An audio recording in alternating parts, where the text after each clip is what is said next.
30만 개의 부품, 15만 킬로미터의 케이블, 항공기상에서 전체 시스템을 통합한 상태의 시험을 단 한 가지, 단 1mm도 예외는 없다. 이륙 직전 단계까지의 항공기의 모든 기능들을 테스트해 본다라고. 첫 번째 문제, 어떻게 할 것인가? 시험 절차서 자체를 만드는 것부터가 상당히 좀 어려웠습니다. 경험 미숙이 불러온 각종 위기. 관련 부서 간의 이견 이런 부분들이 많아서 굉장히 큰 어려움이 있었다. 우리의 목적은 단순한 위기 극복이 아니다. TO10에 세계 최초로 적용된 기술이 이 환경재해 계통이 하나가 있습니다. 오복스라고 부르는 탑재형 산소 발생 장치입니다. 명품 개발의 최종 점검. TO10 시험 평가 이야기.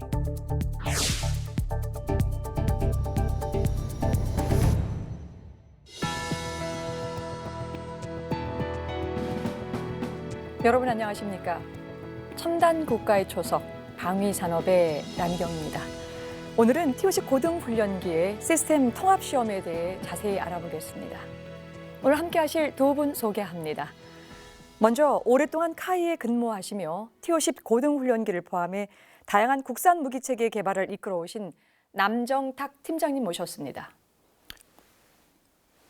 안녕하십니까. 한국항공의 남정탁입니다. 공군과 방위사업청에 근무하시며 우리나라 항공기 개발 사업을 이끌어오신 김성준 대령 자리하셨습니다. 안녕하십니까, 김성준 대령입니다. 오늘 귀한 시간 내주셔서 고맙습니다. 우리 남정탁 팀장님께서는 우리 프로그램에 처음 나와주셨는데요. 이제 프로필을 쭉 보다 보니까 98년도에 삼성전기에 입사를 하셔가지고요. 입사 초기부터 다양한 무기체계에 관련된 업무를 이제 진행해 오셨는데요. 처음부터 항공 분야에 들어오셔서 일하시는 것이 아닌데 이후에 TO10과는 어떻게 인연을 맺게 되셨습니까? 예, 대학교에서 전자공학을 전공했는데요. 1988년도에 삼성전기에 입사하면서 생산관리 업무와 설비관리 업무를 하게 되었습니다. 그러던 중에 1991년도에 삼성중공업에서 K9 신형 자주포를 개발하면서 삼성그룹 내 전기전자인력을 모집을 했습니다. 그때 지원을 했습니다. 그래서 K9 신형 자주포 사업의 탐색 시제 개발할 때에는 탄이송 장치의 그 전자 제어기를 개발을 했었습니다.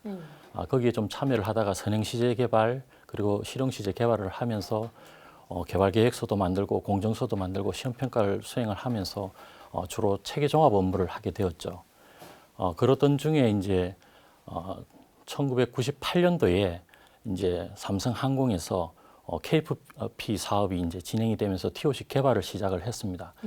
그때 그 누군가가 무기 체계 개발에 그 체계 종합 업무는 남정탁이라는 사람이 필요하다 이렇게 누군가가 추천을 해주셨습니다. 그러면서 이제 항공기 개발로 당연히 좀 자리를 옮기게 되었고 초기에는 설계 업무 그때 초기에는 제가 그래서 체계 종합 업무를 하면서 참여를 했습니다. 그러셨군요. 뭐 네. 영역이 완전 다르다기보다는 이 체계 종합 개발이라고 하는 부분에 있어서 연계성을 갖고 또 TO10과 이렇게 인연을 맺게 되셨군요. 네. 이제 본격적인 주제로 좀 들어가 볼까 하는데요. 김성준 대령님, 저희가 이제 지난 시간까지 구조 시험과 또 개통 시험에 관련된 또 자세한 이야기를 같이 좀 나눠봤는데요. 오늘은 이제 그에 이어서 시스템 통합 시험을 좀 다룰 텐데. 우리 이제 시청자들의 좀 이해를 돕기 위해서요. 그 시스템 통합 시험 정확히 어떤 개념을 좀 가진 것이고요. 우리가 이제 개발 과정에 있어서 언제쯤 이게 진행하는 것입니까? 앞전 시간에 그 송정은 팀장께서 좀 자세하게 설명을 했던 그 개통 얘기부터 좀 시작을 하면요.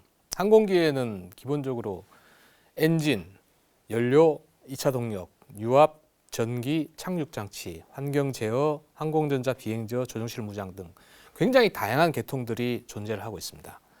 근데 이런 계통들을 다 통합해서 항공기상에서 전체 시스템을 통합한 상태의 시험을 시스템 통합 시험이라고 그냥 간단하게 이해를 하시면 될 것 같고요.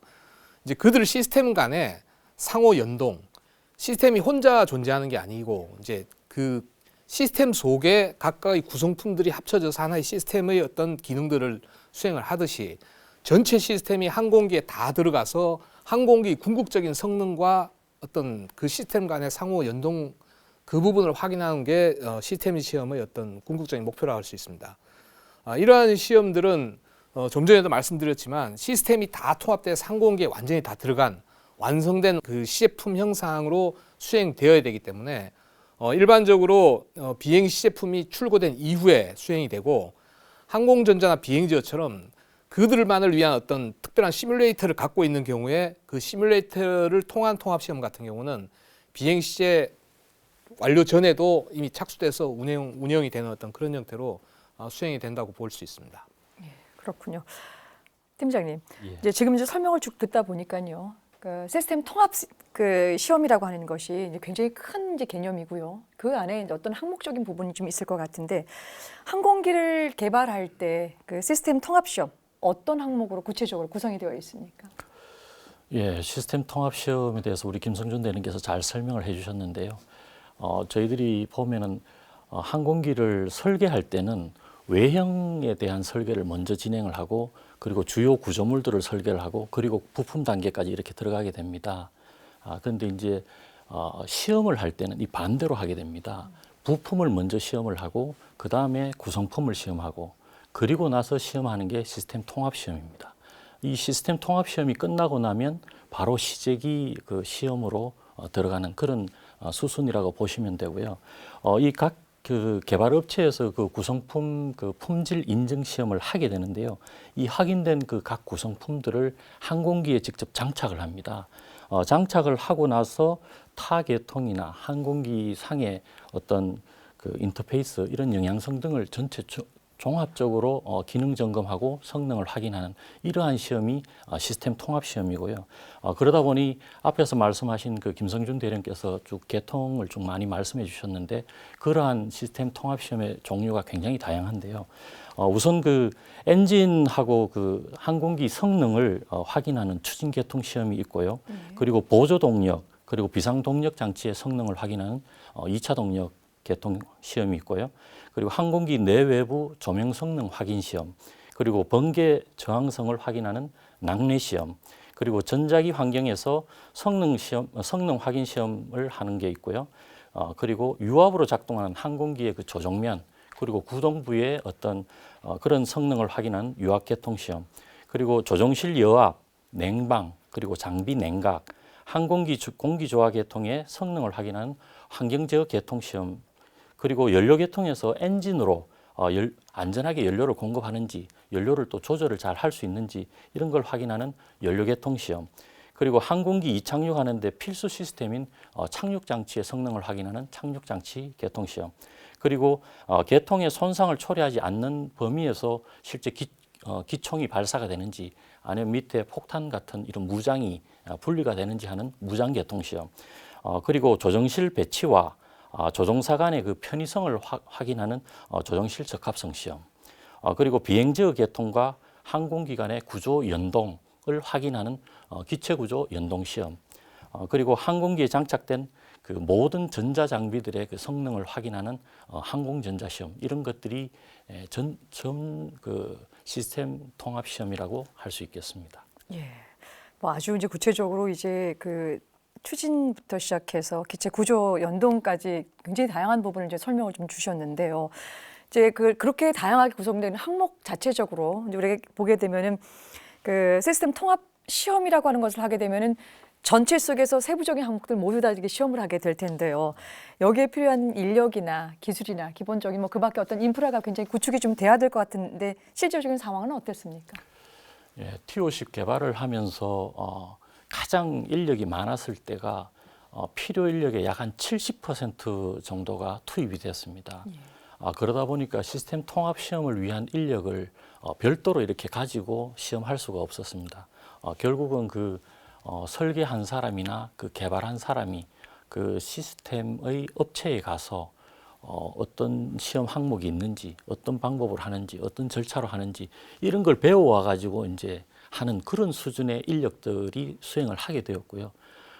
항공기를 나중에 설명을 드리겠지만 엔진을 실제 가동을 하면서 이렇게 해야 되기 때문에 항공기를 운영하는 인력도 필요한데 항공기도 이제 처음 만든 거지만 항공기 운영 인력은 한국형 F-16 그 전투기 사업에서 이제 실제 그 구성품들을 장착하고 그리고 기능 점검한 인력 이런 인력들이 겨우 수행을 했다라고 보면 되고요. 그러다 보니까 실제로 그 엔진을 가동하면서 시험하는 시험 나중에 설명을 드리겠지만 엔진 기체 적합성 시험이라는 게 있는데 그런 시험을 할 때 전체 테스트를 총 지휘하는 분을 테스트 컨덕터라고 합니다. 그런 테스트 컨덕터를 시험 절차를 잘 아는 개발 엔지니어가 할 것이냐 아니면 실제 엔진을 아는 생산 엔지니어가 할 것이냐 이런 논란이 굉장히 많았죠. 결국은 이제 엔진을 가동하는 데 따른 어떤 위험 이런 것들이 있기 때문에 안전을 고려해서 생산 엔지니어가 테스트 컨덕터를 하게 되는 그런 결론을 내렸습니다. 그리고 장비에 있어서도 실제로 우리 장비라는 게 처음으로 우리가 다 도입을 하다가 보니까 항공기를 이제 항공기 처음 만들어진 도면이나 규격서 이것만 가지고 인터페이스를 이렇게 유추해 가지고 그냥 발주를 내는 겁니다. 이렇게 그냥 발주를 내다 보니까 제작 업체에서도 이런 장비들을 어떻게 구현해야 될지를 잘 모르기 때문에 실제로 우리 개발 인력들이 그 업체에 가서 설계도 하고 제작도 하고 뭐 수락 시험이나 입구 시험 이런 것들을 쭉 하면서 겨우 이제 한 그런 케이스이고요. 특히 이제 T-50 그 최초로 이제 그 적용하는 시스템에 사용되는 장비에 대해서는 이게 KFP 사업 아까 한국형 전투기 사업에서 그 활용한 장비에 대한 자료나 그리고 공군이나 이런 데 활용한 자료 이런 부분도 없기 때문에 굉장히 좀 힘들었는데 그렇게 힘들어서 힘들게 장비를 좀 확보를 한 게 있고요. 그리고 KFP 사업에서 실제로 적용한 장비를 또 T-50에 그대로 적용한다 하는 것 자체도 시스템 요구 조건에 이게 맞는지 인터페이스가 맞는지 이런 것들을 검토를 하면서 했기 때문에 굉장히 좀 장비를 구하는데도 굉장히 힘이 들었다 이렇게 보면 되고요. 그리고 이렇게 많은 장비들이 이제 한꺼번에 발주되고 들어오면서 장착해보고 그 운영하면서 문제되는 이런 부분들이 굉장히 문제가 많았죠. 결국 그런 많은 문제가 많은 부분들은 각 관련 부서에서 그나마 이제 좀 적극적으로 해준 부분이 있고 또 문제가 생겼을 때 바로바로 수리해주고 하면서 그런 문제들 좀 극복을 한 것 같습니다.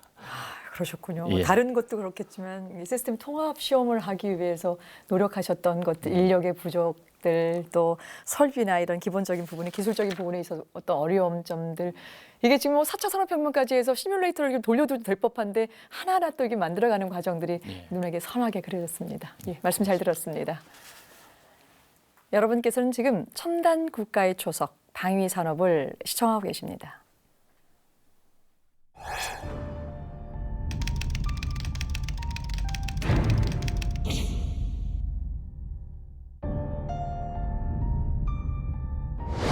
미국의 세뮤얼 랭글리 박사가 만든 비행기 에어로돔이 두 번째 공개 시험에서 실패하자 뉴욕타임스가 낸 논평의 일부분이다. 하지만 1000년이 걸릴 거라던 첫 비행의 꿈은 그로부터 불과 9일 후에 실현된다. 1903년 12월 17일 미국 노스캐롤라이나주 킬데빌 언덕에서 라이트 형제가 만든 비행기 플라이어가 하늘을 난 것이다.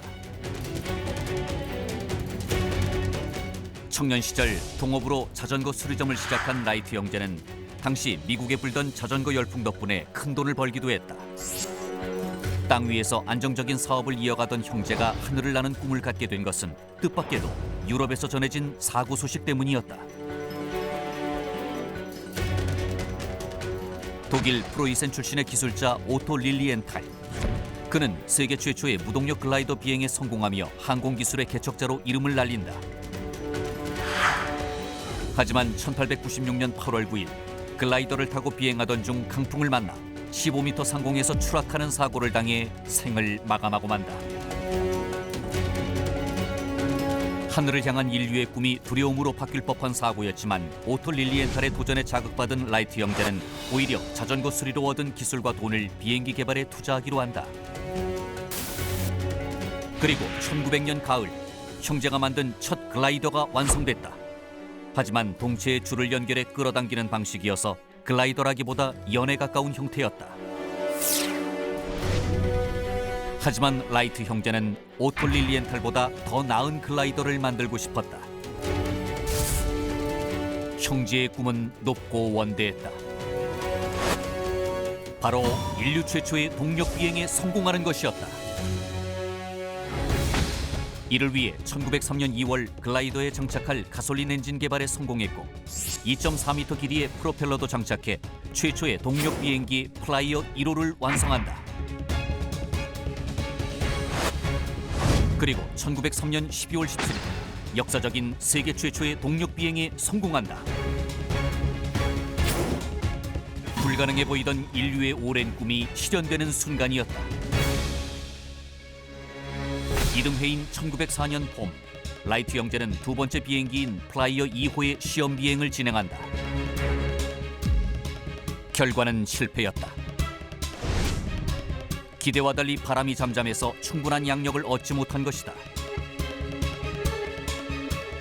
그래서 두 사람은 뒷바람이 없을 때도 이륙할 수 있는 비행기 제작에 나섰고 엘리베이터와 러더의 크기를 키우고 주 날개와의 거리를 늘려 비행 능력을 향상시킨 플라이어 3호를 완성한다.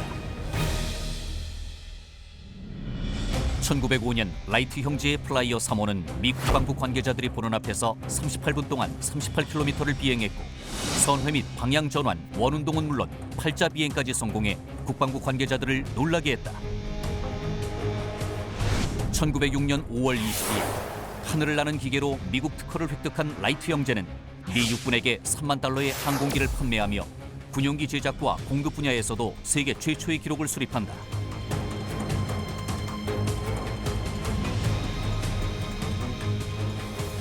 (1000번) 이상의 시험 비행과 수천 번의 설계 수정을 마다하지 않았던 라이트 형제의 열정이 수천 년 동안 신화와 상상의 영역에 갇혀있던 인류의 오랜 꿈, 항공우주 시대를 개척한 것이다.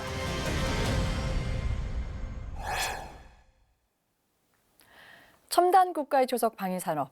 오늘은 T-50 고등훈련기의 시스템 통합 시험에 대해서 살펴보고 있습니다. 자, 지금부터는 T-50의 그 시스템 통합 시험 중에서 몇 가지 주요 항목에 대해서 살펴볼 텐데요. 김성준 대령님, 기체 구조 연동 시험이라고 하는 항목이 있죠. 정확하게 무엇을 좀 알아보고 또 어떤 점에서 중요한 항목인지 좀 궁금합니다. 그 기체 구조 연동 시험 말 그대로 기체 구조와 뭔가 연동이 되는데 여기서 연동되는 건 비행지어 시스템입니다. 그래서 비행지어 시스템에 대한 좀 일부 이해가 좀 필요해서 먼저 비행지어 시스템에서 간략히 설명을 드리고 시작을 하도록 하겠습니다. 예. 항공기 T-50 항공기에는 사실 그 일반적인 이 조정면이 보통 주조정면 5개와 보조조정면 2개가 있는데 여기 보이시는 이쪽 이거 프레퍼런이라 부릅니다. 항공기를 좌우로 이렇게 롤을 넣을 때, 그리고 뒤쪽에 있는 수평 미익 이 2개가 항공기를 상승 강화할 때, 그리고 이제 좌우로 움직일 때 이게 러더라는 걸 쓰게 됩니다. 이 5개의 조정면이 주조정면이고 앞쪽에 보이는 리딩 엣지 플랩이라고 하는 이 부분은 항공기가 속도, 마수에 따라서 적절하게 최적의 항공기 그 조정면 각도를 유지하기 위해서 필요한 만큼 움직이게 됩니다. 근데 이런 시스템을 흔히 플라이 바이 와이어, 전자식 비행지어 시스템이라고 부르는데 이 전자식 비행지어 시스템이 적절하게 운용되기 위해서는 항공기에 많은 센서들이 붙어 있고 그 많은 센서들에서 얻어지는 정보를 비행지어 컴퓨터가 종합을 하고 종합된 컴퓨터의 정보와 조종사가 주는 스틱, 러더, 이 시그널들을 활용을 해서 최적의 그 항공기 그 상태에 맞는 최적의 조정면 각도를 생성을 하게 되는 그런 형태의 시스템이 되겠습니다. 그래서 대략 한 64분의 1초, 64Hz로 비행지어 컴퓨터가 동작하기 때문에 나누면 한 15.625ms, 그러니까 0.015초마다 한 번씩 새로운 명령들을 생성을 합니다.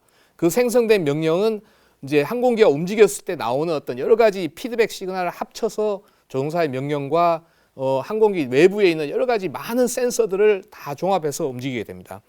근데 이 기체 구조 연동 시험이라고 하는 거는 그 크게 두 가지 목적이 있는데, 첫 번째 목적은 항공기가 움직이면서 이제 나타내게 되는 가속도와 각속도. 그러니까 가속도라 하면 그 우리가 흔히 거리를 시간 텀으로 미분을 하면 속도가 되고, 속도를 다시 미분 한 번 더 하면 가속도가 되듯이 어떤 특정 속도의 변화량을 얘기를 하고 있습니다. 근데 각속도라 하는 거는 이제 관성력에 비례해서 뭐 롤을 한다든가 이렇게 결국은 어떤 각을 가지고 움직이는 어떤 그런 속도의 변화량을 각속도라 보시면 되는데, 이 각속도와 가속도를 그 측정하는 센서가 우리 가속도는 액셀러미터 센서 어셈블리라고 그러는데 ASA, 그리고 그 각속도는 레이스 센서 어셈블리라고 그러는 그 이제 각속도 센서가 항공기에 장착되어 있습니다. 근데 이 각속도 센서는 굉장히 민감한 부분입니다. 그래서 항공기에 에어로다이나믹 폴스가 때려서 생기는 여러 가지 진동들, 그 진동 특성에 맞게끔 구조물들이 고유한 진동수들을 떨고 있는데, 그 떠는 어떤 그 진동들이 그 각속도와 가속도 센서가 그거를 잘못 받아들이게 되면 실제 비행적 컴퓨터가 계산할 때 쓰는 그 정보에 오류 신호가 들어가게 됩니다. 그래서 첫 번째로 기체구조 연동 시험의 목적은 그 영향을 가장 적게 받는 위치, 그러니까 가속도와 각속도 센서를 어느 위치에 갖다 놓으니까 가장 영향을 적게 받는 거를 위치를 선정하는 게 기체구조 연동 시험의 첫 번째 목적이고요. 두 번째 목적은 아무리 잘 갖다 놓더라도 어차피 그 공기 저항이 계속되는 반복되는 상황에서 진동은 발생할 수밖에 없는 거고, 그 무엇인가 그 에러 이제 오류 시그널이 비행적 컴퓨터로 유입될 수밖에 없는 상황에서 컴퓨터가 유입된 오류 시그널을 인지를 하고 걸러낼 수 있어야 됩니다. 그 걸러내는 거를 우리 구조 연동 필터, 스트럭처 커플링 필터라고 부르는 그것들을 앞서 설명했던 비행적 OFP 내에 삽입을 하게 됩니다. 그 두 가지가 기체 구조 연동 시험의 가장 큰 목적이고요. 이 결국은 잘못된 신호가 비행지로 유입되게 되면 항공기 컨트롤 자체가 완전히 위험한 방향으로 가고, 극단적으로 항공기가 이 크래시되는 어떤 그런 상황까지도 발생할 수 있기 때문에 굉장히 이 기체구조 연동 시험의 목적은 굉장히 위험한 테스트고, 그 항공기의 생존성에 굉장히 큰 영향을 주는 테스트다, 그렇게 볼 수가 있겠습니다. 예, 간결하게 지금 이제 목적도 설명해 주시고, 또 항공기 어떤 생존성에 있어서 굉장히 중요한 시험이라는 말씀으로 이제 정리를 해주셨는데요. 그러면 T-50의 기체구조 연동 시험 어떤 방식으로 진행됩니까? 비행제어를 연동하는 앞서 말씀드린 5개의 조정면은 유압 구동기로 움직이게 됩니다. 왜냐하면 굉장히 큰 힘을 받는 상태에서 항공기가 움직여야 되기 때문에 그 유압 작동기를 갖고 조정면을 구동시킬 때 일단은 그 유압 작동기가 우리가 원하는 성능을 낼 수 있는가에 대한 그 충분한 사전 검증이 필요합니다. 그 전 단계에서 이제 유압 시스템, 이제 유압은 기본적으로 전 계통에 한 3,000 psi, 파운드 퍼 인치, 그 인치당 한 3,000 파운드의 힘으로 그 유압의 어떤 계통의 그 압력을 가지고 있습니다. 그 유압이란 게 한 번에 이렇게 안정이 안 됩니다. 그러니까 유압이 시스템이 이렇게 쭉 올라가서 100%까지 딱 도달했을 때 100%를 탁 넘어서 바로 이렇게 안정이 되는 게 아니라 일종의 히스테리시스 같은 현상들이 있습니다. 100%를 살짝 넘었다가 약간 출렁이다가 안정되는 이런 상황을 발생을 시킬 수밖에 없습니다. 그래서 그런 유압 작동기와 그 유압 시스템이 안정된 거를 우리가 액추에이터 퍼포먼스 테스트라고 부르는 그 사전 테스트가 이루어지고, 그 액추에이터의 어떤 충분한 건전성과 안정성이 확인된 이후에 그 스트럭처 커플링, 즉 기체 구조 연동 시험을 하게 되는데, 기본적으로 항공기에다가 앞서 말씀드린 비행지 OFP를 일단 로딩을 하고 그 5개의 조종면을 최대 출력으로 움직여 봅니다. 최대 출력을 움직여서 우리가 필요한 충분한 조종력은 확보되는지, 그리고 그 앞서서 말씀드린 공력 하중으로 그 유입된 어떤 오류 신호들을 충분하게 OFP 내에서 필터링 해낼 수 있는지, 뭐 이런 부분들에 대해서 확인하는 형태로 해서 시험이 진행되고 있습니다. 시청자 여러분 좀 잘 이해하고 계시는 거죠? 저도 좀 잘 따라가고 있습니다. 자, 이제 계속해서 이제 그 기체 구조 연동 시험 중에서도요. 특히 이제 지금 말씀하셨던 측면에서는 이 조종면 진동에 대한 이 안전 시험이 매우 중요하다고 하는데요. 아무래도 이제 생존성 문제 때문에 그렇게 크게 이 중요성이 이제 가중되고 있는데 그 이유가 무엇인지 좀 궁금합니다.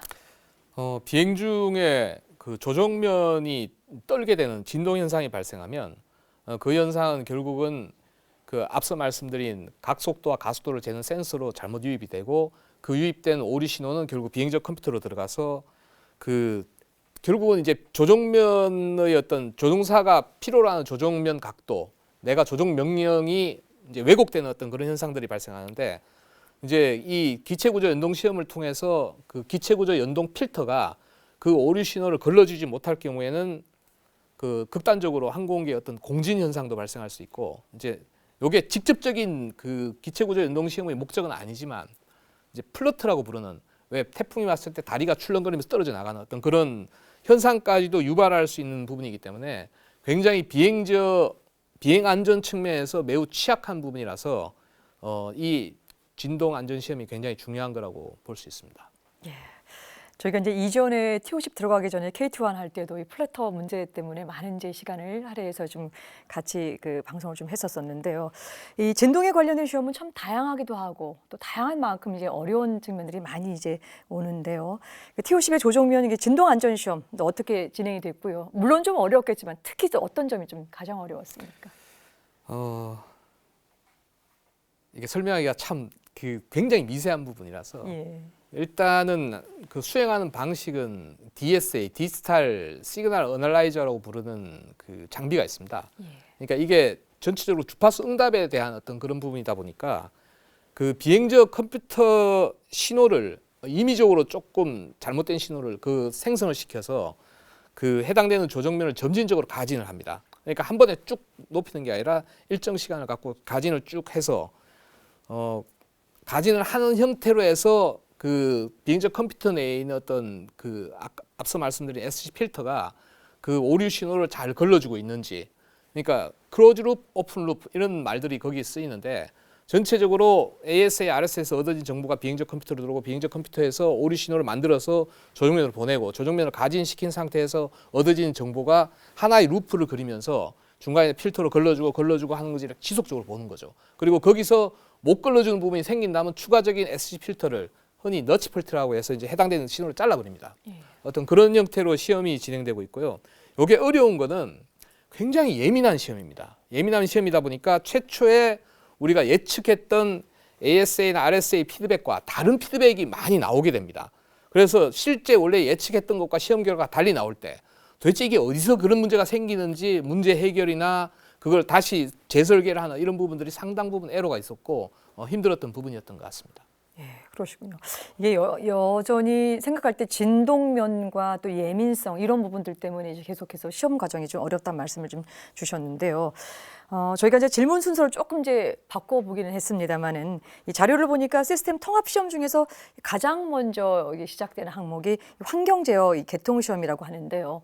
구체적으로 환경 제어 개통 시험, 항공기의 어떤 측면, 어떤 기능적인 측면들을 시험하는 것인가요?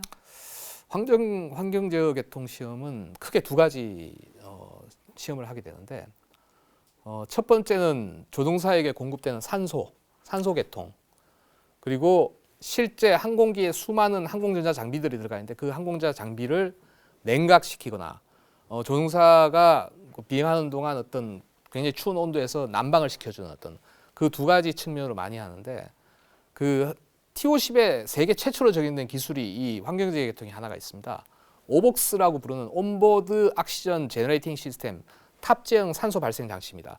공기를 이제 받아들여서 질소나 이런 것들은 뽑아내고 그거는 냉각에 쓰고 이제 거기서 산소들만 모아서 그 조종사가 이젝션에서 탈출했을 때 쓰는 이젝션 바틀에다가 모아주고 그리고 기본적으로는 비행하는 동안 그 밖에 있는 레메어와 산소를 합쳐서 일반 공기로 조종사가 호흡할 수 있도록 해주는 그 역할.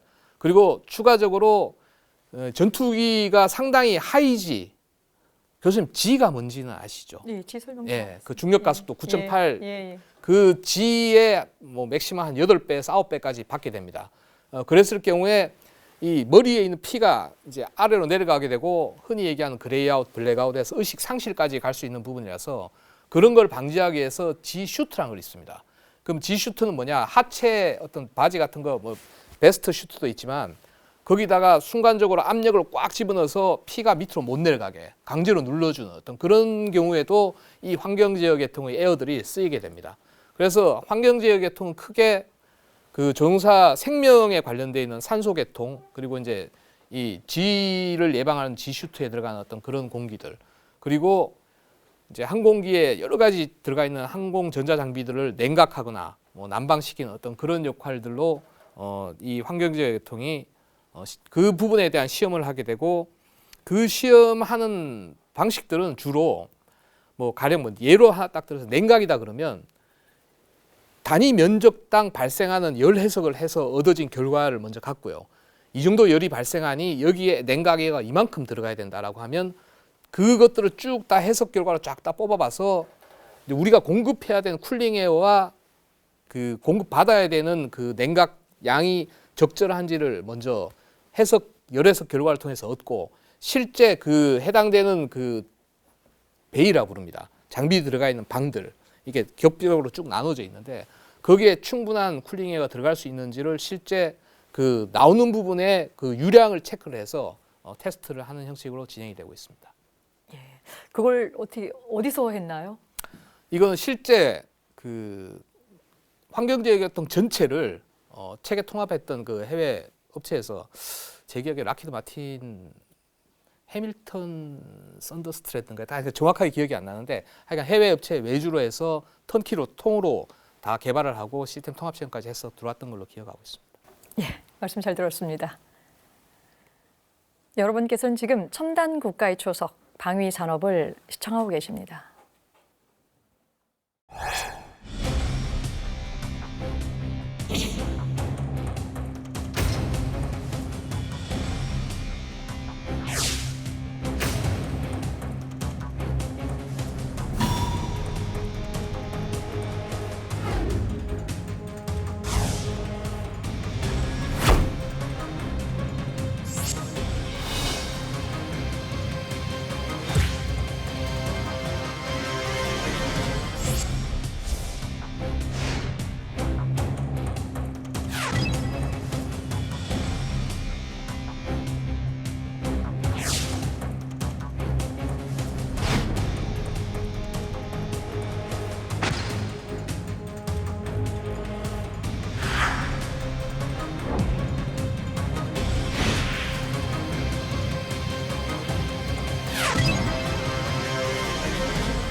첨단 국가의 조석 방위 산업.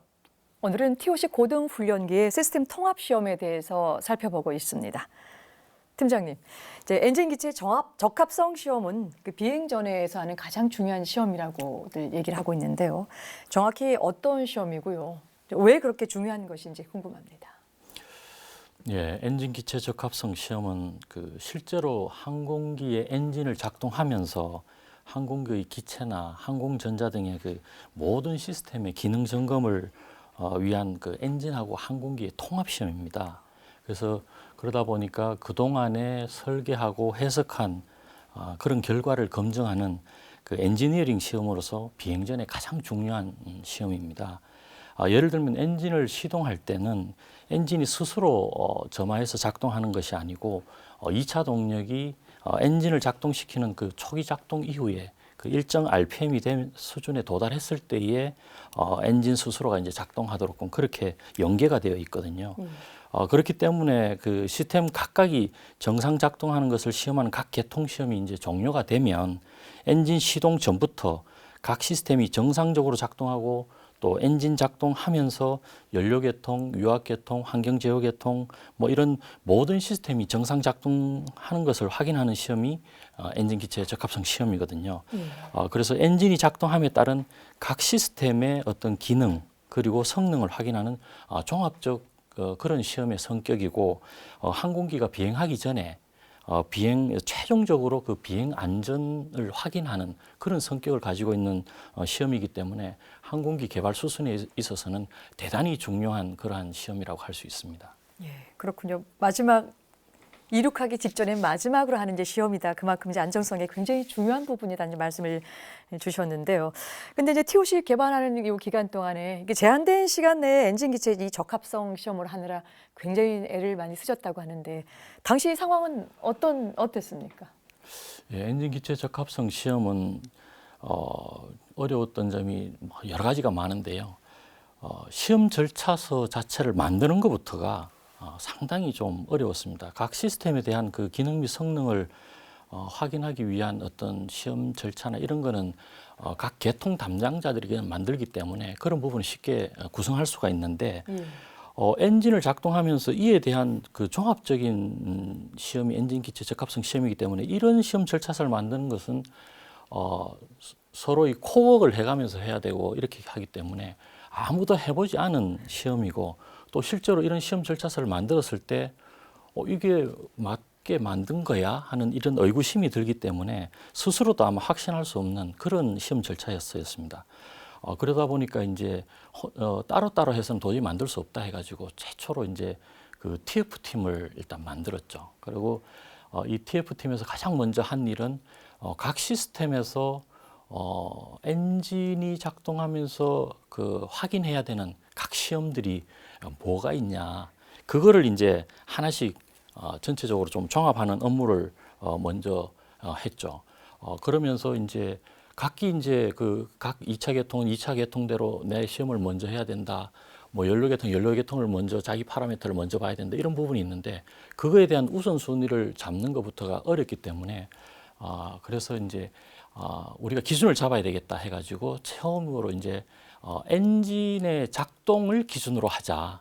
엔진을 작동을 기준으로 놓고 각 시스템에서 그 엔진 작동하는 그 상태에서 자기들이 봐야 되는 파라미터가 어떤 게 있는지 그런 것들을 확인하자라는 데 이제 결론을 내렸고 그렇게 해서 시험 항목들 하나씩 이렇게 엮어 나갔죠. 그래서 엔진을 시동하기 전부터 이제 확인하는 시험이 뭔지 그리고 엔진을 실제로 10%, 20%, 30% 이렇게 RPM을 올려가면서 각각 시스템이 확인하는 게 뭔지 이런 것들을 구성해가면서 그렇게 만들었죠. 그래서 이런 시험 절차서 만드는 것 자체도 참 정해진 시간에 이렇게 만들다가 보니까 시험 절차서 만드는 막바지에는 뭐 거의 대부분 이제 밤새미를 해가면서 이렇게 완성을 한 그런 기억이 있습니다. 그리고 이 시험 자체는 보통 한 밤 한 9시 정도까지 이렇게 진행이 되었는데요. 그 당일의 그 시험 결과에 따라서 그 다음날 새벽까지 이제 시험 절차가 뭐 좀 틀렸어. 이래가지고 그런 부분을 시험 절차서를 다시 이렇게 구성을 해야 되는데 그렇게 구성하다가 보면은 항공기에는 어떤 영향성이 있는지 이렇게 하면 실제로 안전한 건지 이런 것들을 다 검토를 해야 되기 때문에 그 시험하는 순간순간이 그 엔지니어들은 굉장히 그 사고 없이 무사히 이 시험을 할 수 있을까 이런 긴장된 순간이었다라고 할 수 있겠습니다.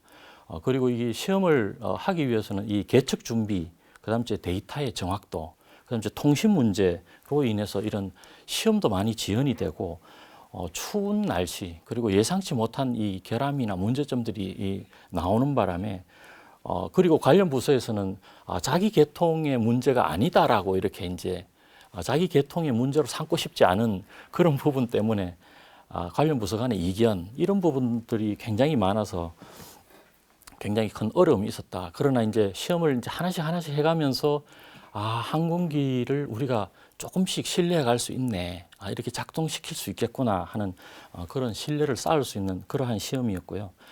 그래서 실제로 이 시험이 2002년 1월 달에 진행이 되었는데 처음에 목표가 20일 만에 우리를 해내겠다라고 했었는데 실제로는 한 46일 정도 수행이 된 그런 결과를 낳았습니다. 예. 예, 그러셨군요.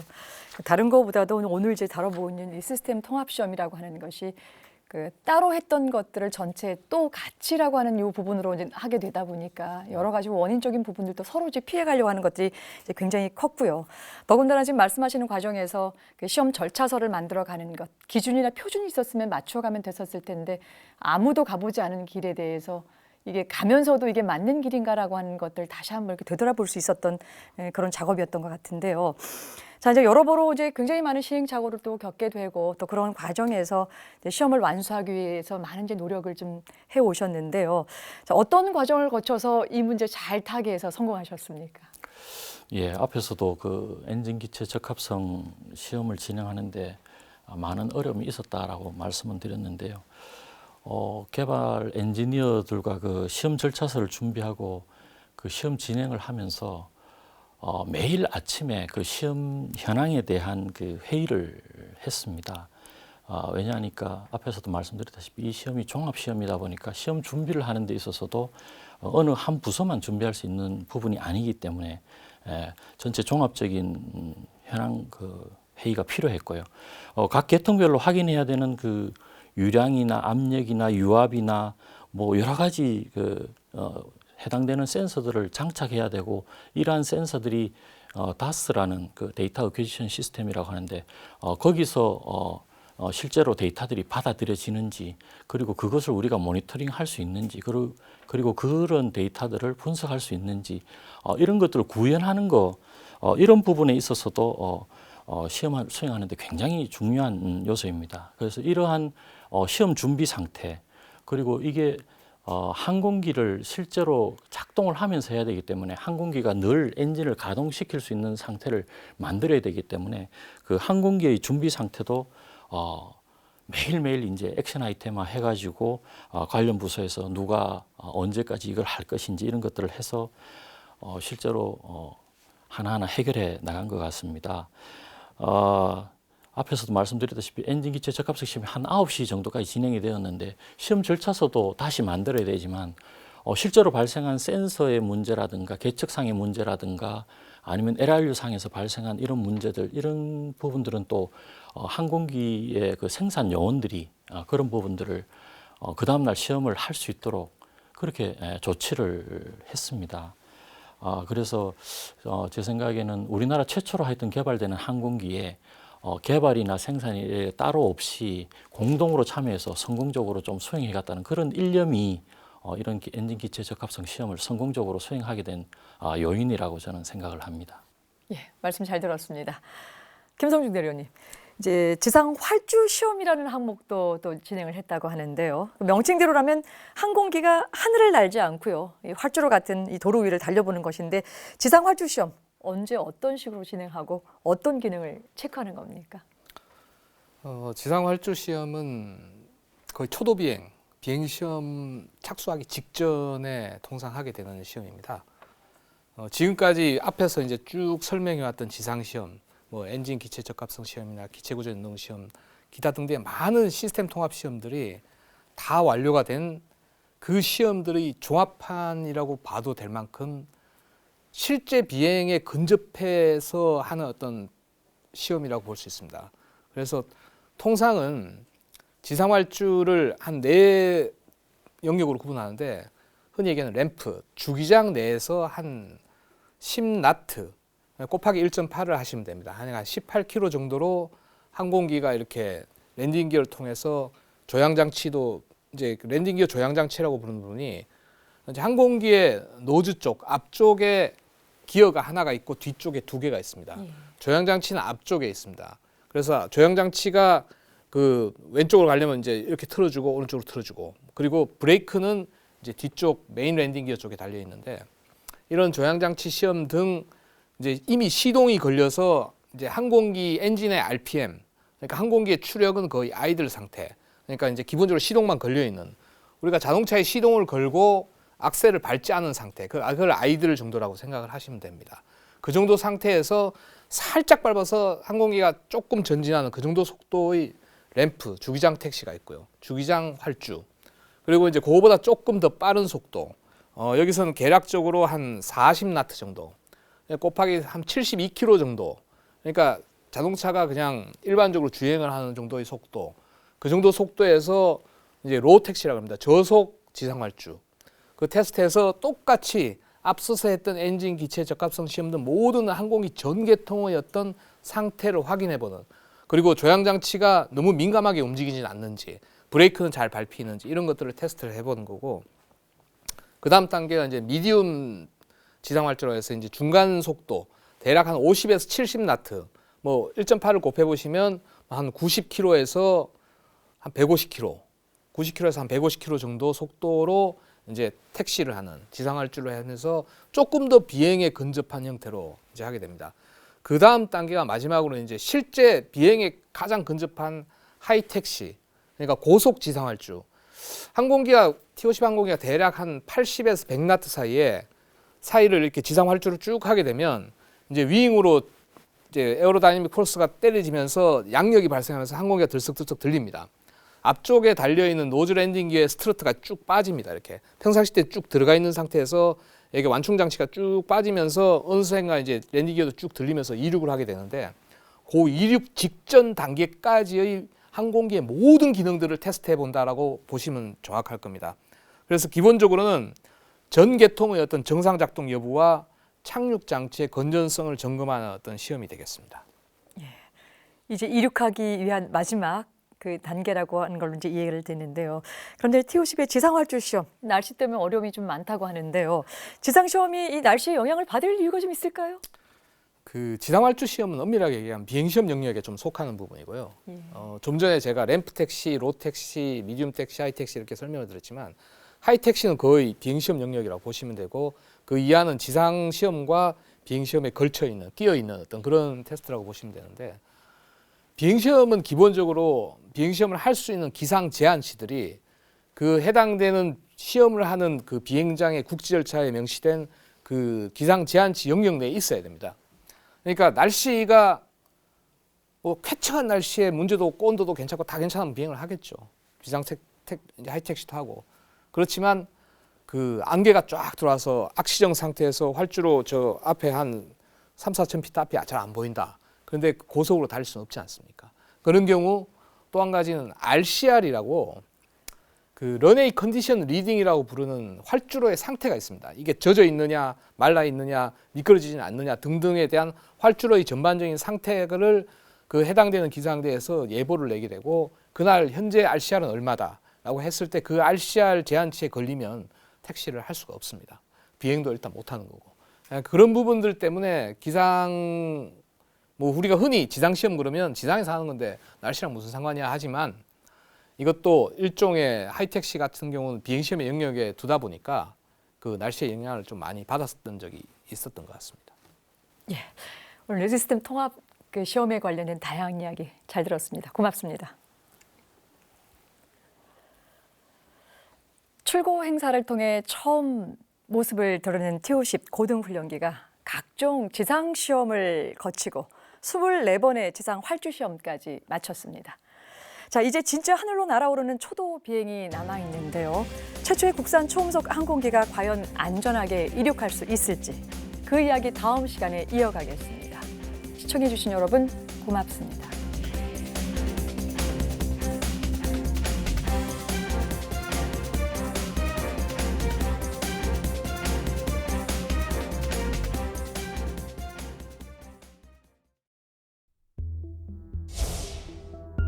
투성이, 그것이 너무 많은 상태 또는 그런 상태에 사물, 사람의 뜻을 더하는 전미사. 모르는 것 투성이. 전투기급 항공기를 처음 만들다 보니까 시험 비행 준비를 언제 해야 되는지, 어떻게 해야 되는지. 부족한 것 투성이. 시험 비행 조종사도 없죠, 기술사도 없죠. 인프라가 이제 구성이 되어 있지 않았습니다. 불리한 것 투성이. 많은 기간이 소요되고 또 이에 따라서 비용이 올라갈 수밖에 없습니다. 불안과 불만투성이. 그거 왜 우리 공군이 해야 돼? 국방부에서도 야 그거 군에서 하는 거 맞아? 그 많은 투성이를 털어내고 이룩한 T-50 같은 경우는 이런 통합 시험을 하게 되었습니다. 첫 사례가 되고 한국 방위 산업의 새로운 격조. 우리나라도 이 정도 레벨이 됐구나. 최초와 최고의 고등훈련기 T-50.